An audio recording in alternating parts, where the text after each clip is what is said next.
আজ আপনাদের নিয়ে যাব হাওড়ার এমন একটি শতাব্দী প্রাচীন মন্দিরে, যা আমাদের হাওড়া শহরের ঐতিহ্য ও সংস্কৃতিকে ফুটিয়ে তোলে। হাওড়াবাসীদের কাছে অত্যন্ত পরিচিত রামরাজাতলার বিখ্যাত রাম মন্দির।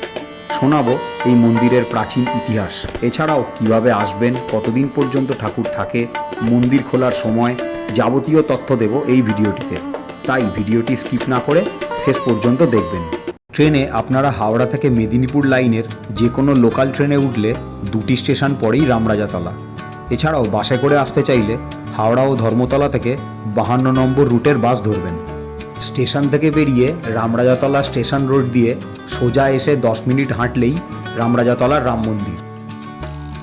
স্টেশন থেকে মন্দির আসবার জন্য প্রচুর টোটো এবং রিক্সাও রয়েছে। এই যে লাল বাড়িটি দেখতে পাওয়া যাচ্ছে, এইটিই হলো রাম মন্দির। এটা হলো রাম মন্দিরের গেট। আমি সকালবেলা গিয়েছিলাম বলে ভিতরের দোকানগুলো এই সময় বন্ধ ছিল।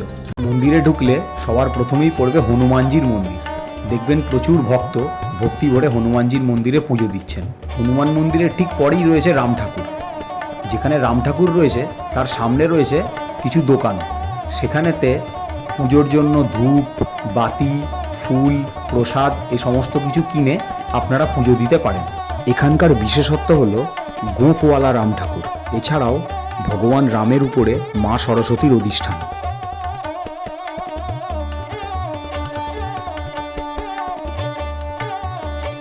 রাম ঠাকুরের পাশেই রয়েছে বিষ্ণু মন্দির। এখানে ভগবান বিষ্ণুর প্রতিটি অবতারের মূর্তি রয়েছে।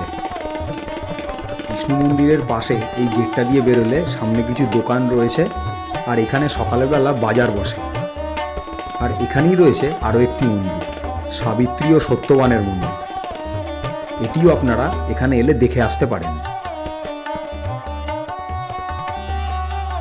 এখানে রাম ঠাকুর রয়েছে, ঠিক তার উল্টো দিকে রয়েছে আরও একটি মন্দির। এখানে শিব ঠাকুর, বিষ্ণু এবং রাম সীতার মূর্তি রয়েছে। চলুন একটু দেখে আসা যাক।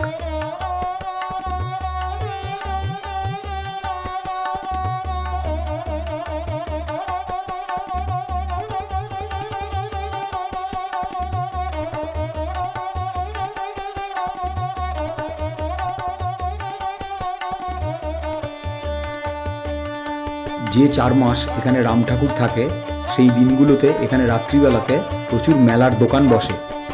এবার আপনাদের জানাবো রাম মন্দির এবং এখানকার পুজোর ইতিহাস। এই রাম পুজো 300 বছরের পুরানো একটি প্রথা।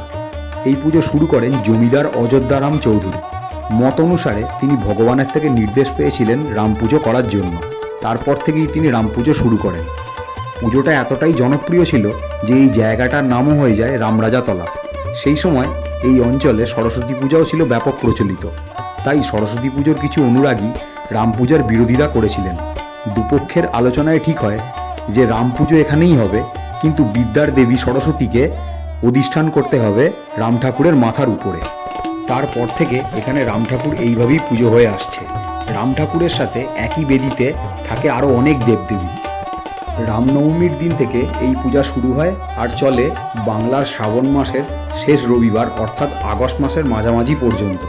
সাধারণত মন্দির খোলা থাকে সকাল 8:30 থেকে রাত 9:30 পর্যন্ত।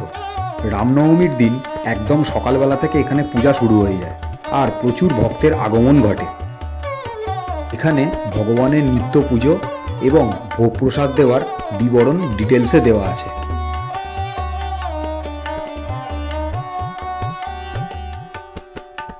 যতদিন ধরে এখানে রাম ঠাকুর থাকে, সকালবেলা এই জায়গাটা এরকম লাগলেও রাত্রিবেলা যদি আসেন তো এখানে একটা ভিন্নই রূপ দেখতে পাবেন। আমার আজকের ভিডিওটা এই পর্যন্তই। দেখা হবে পরবর্তী ভিডিওতে। যদি আমার ভিডিও আপনাদের ভালো লেগে থাকে তাহলে অবশ্যই লাইক, শেয়ার এবং কমেন্ট করবেন এবং আমার চ্যানেলটি সাবস্ক্রাইব করবেন।